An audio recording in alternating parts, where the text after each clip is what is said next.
Hey friends, you are with Kim Byers at the Celebration Shop, and today we're going to be talking about how you upload layered designs into Cricut Design Space.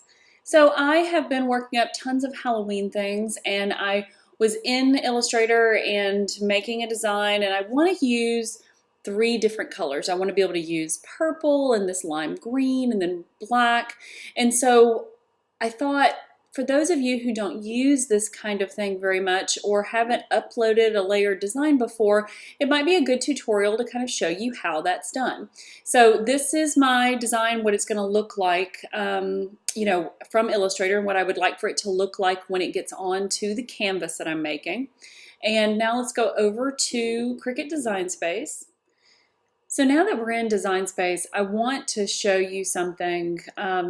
So when I provide files, I always provide PNGs and SVGs and a lot of times a PDF and a JPEG, but I wanted to show you the difference of the two when you're loading them in. Okay, so this first one is a PNG. The second one is an SVG. On the PNG side, okay, so that's what this one is right here that's highlighted. On the PNG side, you can use the contour tool. So you'll be able to go in and literally, make this larger and pick things that you want to remove like that. So you can actually see it visually like this, okay? Now I guess I should undo that. On this side, this is your SVG.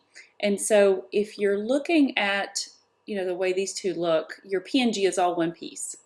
Your SVG is going to come in as individual pieces. So all you have to do is, for instance, click on, let's see, if I wanted to remove the bubbles. See? So now I've removed the bubbles from the cauldron and I just have the cauldron. Okay, but I can put those back. But if I wanted to then take that and change the fill color to like a lime green, I could do that. And then I would be able to change the colors and sync them. Some people find it easier to use the SVG and then change the colors and things that they want, and some people find it easier to use the PNG. In my opinion, it kind of depends on, how you want to work it.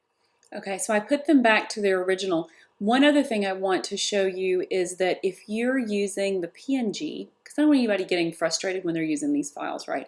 So if you're using the PNG like this, if you go into contour, because these two are touching, it's going to make them one element. So see how the W and the C are touching? So if we go into contour, see this?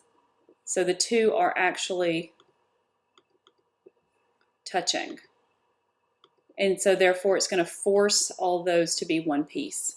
Okay, so but if you go into your SVG and you look at that group, so let's just scroll down. Oh, and the other thing is in the PNG, the words that I put inside the cauldron are no longer there. So they're literally, it's made as one, so they became part of the cauldron. But if you look at the SVG, you can see the numbers, like 1996 are right there, so you can literally just go in and change the color and they show back up. Okay, so that's the difference between the two, the PNG and the SVG. And in different situations, it's easier to use different ones. For me today, because I would have to go back into my design and actually take these pieces apart to be able to, make them not attached to each other, I'm going to use the SVG. Okay, so I'm just going to go ahead and highlight my PNG and I'm going to take it out. I'm going to highlight my SVG and move it over so I can see it clearly. Okay, so I'm going to go into each one of these elements. What I want to do is I want to go ahead and change all of those colors back to what I originally designed them to be. Okay, so a lot of this is black, but there are a few elements that are like a lime green, and there are a couple of elements that are white. There's a couple of elements that are purple. So let's just see, we'll start at the top, and these are my bubbles. So all of these are actually going to be like a lime green color. And it's, it's a little bit off. I know that what I'm putting, what material I'm using is the actual lime green, so I'm not going to worry about that too much. And I'm going to go ahead and keep changing those. Okay. And if you see this, this is actually all those bubbles that are sitting right there. Okay, great. So then when I've already changed the 1996, I want to change the scents. And so that's going to be white. Now, if you're using a white canvas, you could very well just do a knockout of those two, but for simplicity's sake, I'm just going to layer them on for right now. Okay, so all of those are actually going to be black. And then when I get down to this cut or this element of my hat, it's going to be purple. So with these, this dot, so this dot right here, this is actually the dot above the word kitchen. Okay, so before you send that to Matt, you're going to want to make sure that each of these words and their elements are attached to each other, and we'll do that in a couple of minutes.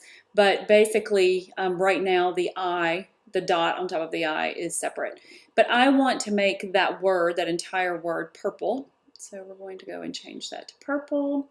Okay, so then the brush on top of the broom, I want to change it to the green. So witches, I obviously missed it. Here we go. It's right here. So we're going to change that to like a light green. There we go. Okay, so I think all of our elements have been shifted to where they should be. Yay. Now this is actually a cut that is part of the witch's broom. So it's there, and it is going to cut it separately. We'll just have to watch for it to make sure that we put it in the right place because it's a little band that goes right there on top of the broom. Okay, but it looks really good. So the next thing we need to think about is how big is our canvas and each one of these cut elements. Since I've made reverse canvas with you guys before, and I'll point you to one of those videos, I'm not going to do the entire thing on video for you, but I do want to talk to you just for a second about being able to put this on the size canvas you want. So I have a canvas that's 16 by 20. So a little trick that I like to do is I will go in and just create a shape and make it the size of my canvas, and then hide it behind the design so that I can see. So now that we have our block, I'm going to go up here and unlock it, and I'm going to say 16 by 20. Okay, so this is the size of my actual canvas. So my design, my overall design here is a little on the large side, right? So I'm going to make it, let's say if it's 16 wide, I'm probably, oh, and this is 20, this is probably easier. So 20, I probably don't want to be any closer than 18. And then I'll move that onto my canvas, and then I'm just going to touch the canvas and arrange and send it to the back. Okay, and you can make that canvas white, so it'll give you that outline, but you'll be able to see. Okay, so you'll kind of know. And if you'd rather, there are skinnier canvases, or if you wanted to, obviously you can take this design apart and move things around and stretch it out a little bit. You could move these corner elements so that you're going to be able to put them, farther out on the canvas. I am actually liking the way that this is going to look for my particular project. So now that you have that done and you've made sure that all of your elements are the right colors and things like that, you start sending things to Matt, and of course they won't be bigger than your mat. You can fit all of these elements. When I designed it, I made sure, but you can fit all of these elements on a standard 12 by 12 mat. So now before I go, I want to show you how to send these things to Matt. So basically what you want to do with this layered file is, for one, I'm going to hide our canvas. So by the way, did you notice this little icon here? This is telling you that it's too large for your mat. So that's what that means. That's a new feature in Cricut. So we're going to hide the mat or the canvas, and then you want to ungroup this design, because coming in as an SVG, everything's in one piece, or it's all together as a group. So I have already done that. I already hit the ungroup button. But basically now all of these elements are individual pieces. So for instance, with the word kitchen, see this is the little dot, remember, that's above the I. We want to attach those so that whenever it goes to mat, those two stay together and you're not trying to match your dot of your I up with the word kitchen later on. Okay, and there's other elements like that too. So you would want all of your bubbles to come in together. Let's see if we can find all of our bubbles. Oh, and you want your date, and you want the word since. You want that to come in with its dot above its I, and so we want to attach. Okay, let's see. We want the same thing here. So you see this is magic, up, stirring, and those are the dots. So you're going to grab those and attach. You're going to do the same to the other set of words. Attach. Okay, and you're going to go through and do all of that to all of those elements, and then when you send it to Matt, it's not going to come in pieces or out of order. So all of those elements are going to come in together.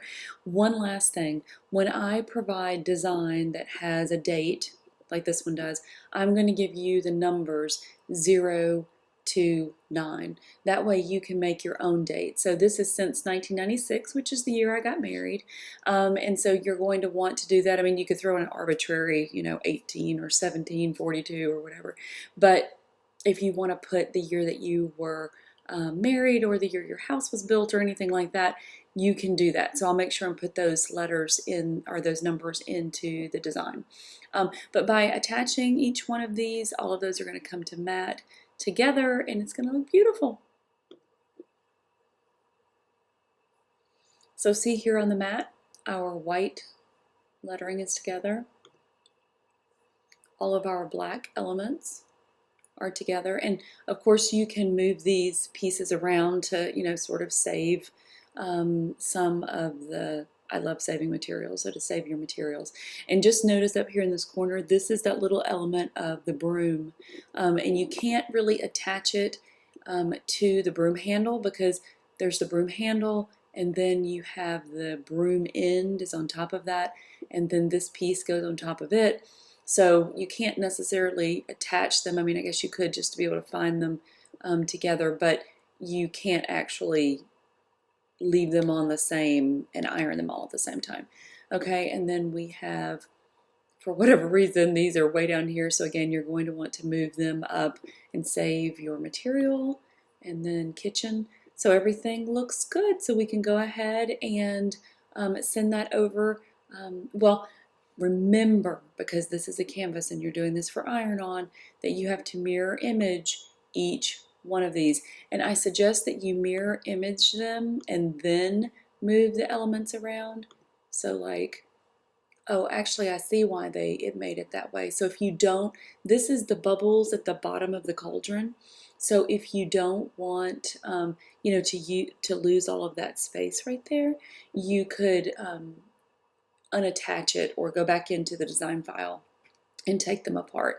I probably will just cut through that and cut it out separately. Okay, and so then we'll mirror image, and we'll mirror image, and once it's swapped over, you can move these bats around if you wanted to and put them inside. If you do it before you mirror image, sometimes they'll end up being on top of each other and you'll have to move them again. So I suggest just waiting until it's all together. And if you want to, you can move that little piece of the broom down and put it closer to the broomstick so you don't miss it, and then make sure you mirror image. Okay, so now you can go ahead and hit continue and select your material. I am using glitter. So I hope you like the design, and I hope you'll give it a try, and I will make sure and post lots of pictures of my finished project. And if you guys have any ideas or questions, I would love to hear them down in the comments, and just make sure that you hit that subscribe button and ring that bell and join me for all future videos. I'm here every week. See you guys next time.